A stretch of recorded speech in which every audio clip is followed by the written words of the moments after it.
بسم اللہ الرحمن الرحیم۔ آج میں آپ کو یہ بتا رہا ہوں کہ ہمیں نبی کریم صلی اللہ علیہ وسلم نے کچھ اذکار سکھائے ہیں، کچھ ذکر سکھایا ہے اللہ کا، جو ان ایول فورسز کو دور کرنے کے لیے۔ ہماری لائف میں کبھی کبھار چیزیں میس اپ ہو جاتی ہیں، اس لیے ہو جاتی ہیں کیونکہ ہمارے ساتھ کوئی نیگیٹو فورسز اٹیچڈ ہوتی ہیں، یعنی جنات وغیرہ جو ہیں ہمیں ہارم کرنا چاہ رہے ہوتے ہیں۔ اس کی بھی وجہ ہے کہ کیوں کرنا چاہ رہے ہوتے ہیں۔ تو فی الحال میں آپ کو یہ بتانا چاہ رہا ہوں کہ there are negative forces sometimes that are affecting us, whether physically, mentally, psychologically, emotionally اور اینی وچ وے۔ اور یہ اثرات جو ہیں یہ بڑے کبھی کبھار شدید ہو جاتے ہیں، بڑے ایکسٹریم ہو جاتے ہیں، ٹھیک ہے۔ ان میں سے ایک چیز جو ہے اس کو ہم کہتے ہیں slip paralysis. Slip paralysis, slip paralysis اگر آپ کو نہ پتا ہو کیا ہوتا ہے، جن کو پتا ہے ان کو بہت اچھی طرح پتا ہے کیا ہوتا ہے، اور جن کو نہیں پتا میں بتا دیتا ہوں۔ سلیپ پیرالسس ایک ایسا پروسیس ہے جب آپ بستر پہ لیٹے ہوتے ہیں، سو رہے ہوتے ہیں، اور ایک دم سے آپ کو فیل ہوتا ہے جیسے آپ کی چھاتی کے اوپر ایک وزنی چیز بیٹھ گئی آ کے، اور آپ ہل نہیں سکتے۔ آپ کوشش کر رہے ہیں ہلنے کی، بٹ یو کینٹ موو۔ آپ کچھ بولنا چاہتے ہیں، آپ بول نہیں سکتے۔ You become paralysed in your own bed, you are awake but you can't move. اور کچھ ہی دیر کے بعد، مے بی کبھی کبھار آدھے گھنٹے بعد، 50 منٹ بعد، گھنٹے بعد، وہ چیز آپ کے سینے سے اٹھ جاتی ہے۔ یہ ڈفرینٹ کلچرز میں، ڈفرینٹ ٹریڈیشنز میں it was always associated to demons, to jinns. Psychologically اگر آپ بات کریں تو میں نے کئی سائیکالوجسٹ کی اس کے بارے میں ڈسکشنز دیکھی ہیں، پڑھی ہیں، سنی ہیں، اور وہ بیسکلی یہ کہتے ہیں واللہ عالم، وی ڈونٹ نو، اللہ کو بہتر پتا ہوگا، ہمیں نہیں پتا۔ تو کیا لگا رہے ہیں کہ یہ ہوگا وہ ہوگا، لیکن کہتے ہیں ہمیں سمجھ نہیں آتی یہ ہوتا کیا ہے۔ واٹ از دس اسٹیٹ کہ جہاں پہ ایک بندہ بستر میں لیٹا ہوا ہے اور پیرالائز ہو گیا عارضی طور پہ، ٹیمپرری پیرالسس میں چلا گیا۔ We don't know any medical cause for this, why is it happening. اس کی ایم آر آئی کرا لیں، سی ٹی اسکین کرا لیں، every thing is clear, what's going on. ہمیں پتہ ہے اسلامکلی کہ دس از بیسکلی شیاطین افیکٹنگ اے پرسن۔ اچھا، میں آپ کو ایک بھائی کا واقعہ سنا رہا ہوں جنہوں نے واؤچ کر کے یہ بات بتائی، اور میں خود بھی پرسنلی بہت لوگوں کو اس پہ ہیلپ بھی کر چکا ہوں، getting out of sleep paralysis. تو ان کو میں کہتا ہوں کہ آپ رات کو سونے سے پہلے اپنے اذکار پڑھا کریں۔ سب سے پہلے تو مغرب کی نماز کے بعد جو ہے نا، ہمیں اذکار پڑھ لینے چاہیے شام کے۔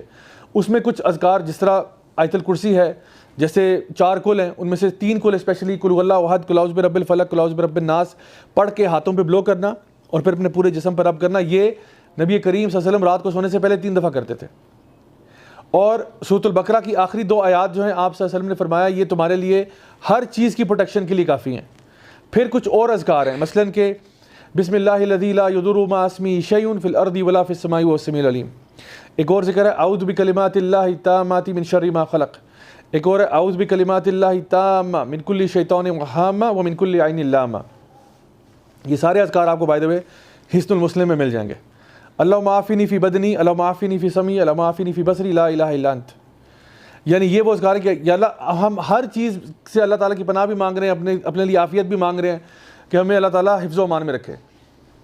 تو اس میں نظر بد کے لیے بھی ہے اور ہر طرح کے شر کے لیے بھی ہے۔ اور جس طرح ہم سورہ فلق اور ناس میں پڑھتے ہیں، من شر الوسواس الخناس، ٹھیک ہے، الذی یوسوس فی صدور الناس من الجنۃ والناس، تو یہ اللہ تعالیٰ کی حفاظت میں ہم آ جاتے ہیں۔ سو جتنا زیادہ آپ نے اذکار کیے ہوتے ہیں اتنا زیادہ آپ اللہ تعالیٰ کی پروٹیکشن میں آتے ہیں۔ جن بھائی کا تذکرہ میں کر رہا تھا، انہوں نے مجھے کہا کہ میں نے یہ ریپیٹیبل چیز دیکھی ہے، ریپیٹیبل، کہ جب میں رات کو سوتا تھا اور مجھے سلیپ پیرالسس میں ایکسپیرینس کرتا تھا، تو کہتے ہیں جیسے ہی میں بولنا اپنے مطلب ہوش میں تھا اور میں موو نہیں کر سکتا، تو میں بڑی مشکلوں سے نا میں کہتا تھا اعوذ باللہ من الشیطان الرجیم، بولنا چاہ رہا ہوں لیکن مجھے کوئی بولنے نہیں دے رہا، اور میں زور لگاتا، بہت زور لگاتا اعوذ باللہ، اور کہتا فائنلی جب میں بول لیتا تو وہ ایسے چیز ہٹ جاتی جیسے کہ بالکل ڈسپیئر ہو گئی ہے۔ کہتے ہیں یا پھر کبھی کبھار میں اللہ لا الہ پڑھتا، اللہ، اور کہتا ہے مجھے کچھ چیز روک رہی ہوتی، اللہ لا الہ، کہتے ہیں جیسے میں بولتا اللہ لا الہ الا هو الحی القیوم، اور ایک دم سے وہ چیز غائب ہو جاتی۔ کہتے ہیں میں نے بار یہ کیا ہے، بار یہ کیا ہے، every single time it's worked, every single time. جن بردر کو میں نے ریکمینڈ کیا تھا وہ کہتے تھے مجھے رات کو نا میں سوتا ہوں تو مجھے پرابلم ہوتا ہے۔ ہم نے ان کو ریکمینڈ کیا کہ آپ نا صبح شام کے اذکار پڑھا کریں، شام کے اذکار خاص طور پہ، تو ان کا رات والا مسئلہ ٹھیک ہو گیا، الحمدللہ رات والا ٹھیک ہو گیا۔ لیکن پھر کیا ہوا، وہ کہتے ہیں فجر کی نماز کے بعد جب میں سوتا ہوں تب مجھے ہوتا ہے۔ تو میں نے کہا کہ نبی کریم صلی اللہ علیہ وسلم کی حدیث ہے کہ جب آپ رات کو سونے سے پہلے آیت الکرسی پڑھتے ہیں تو آپ کے بستر کے ساتھ ایک فرشتہ تعینات ہوتا ہے آپ کی حفاظت کے لیے، جو صبح فجر تک آپ کی حفاظت کرتا ہے. فجر کے بعد وہ چلا جاتا ہے. تو فجر کی نماز کے بعد آپ نماز پڑھ کے فوراً سے بستر میں گھس گئے، now you don't have any protection.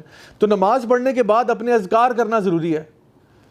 تو الحمدللہ جب ان کو ریکمینڈ کیا تو یہ کرنے سے فائدہ ہوا، یعنی کہ رات کو ذکر کر لیا، صبح فجر کی نماز کے بعد یہ نہیں کیا کہ نماز پڑھ کے فوراً منہ سے لپیٹ کے سو گئے، ایسے نہیں، اذکار کیے اپنے صبح شام. اور جو میں نے حفاظت کی دعائیں بتائی ہیں خاص طور پہ یہ، یا پھر قل اللہ احد، قل اعوذ برب الفلق، قل اعوذ برب الناس پڑھا، ہاتھوں پہ بلو کیا ایسے کر کے، اور پورے جسم پہ ہاتھ رب کیے جہاں تک ہاتھ پہنچتے ہیں. 3 دفعہ یہ پروسیس کیا، الحمدللہ نو پرابلم آفٹر دیٹ. سو میں آپ کو بتا رہا ہوں کہ یہ جو اذکار بتائے گئے ہیں یہ آپ کی حفاظت کے لیے. ایک تو ویسے ہی اللہ کا ذکر اکبر ہے، وَلَذِكْرُ اللَّهِ اکبر، وہ تو ویسے ہی ہے. It is the best of deeds. It is the deed that will raise your ranks the most. It is better than spending gold and silver in the path of Allah. It is better than jihad fi sabilil Allah. وہ تو ویسے ہی ذکر کے فائدے ہیں اتنے سارے. لیکن سب سے بڑا ایک فائدہ یہ بھی ہے کہ آپ اللہ تعالیٰ کے حفظ و امان میں آ جاتے ہیں، آپ ہر قسم کے شر سے بچ جاتے ہیں. گاڑی میں قرآن رکھنے سے کچھ نہیں ہوتا، قرآن پڑھنے کے لیے نازل کیا گیا ہے، ڈیکوریشن پیس کے طور پہ نہیں ہے. لوگ کیا کرتے ہیں، تعویذ پہن لو، قرآن گاڑی میں رکھ لو، فلاں جگہ پہ قرآن رکھ لو، اس سے کیا ہوگا؟ اللہ نے یہ جو ذکر اذکار بتائیں یہ پڑھنے کے لیے ہیں.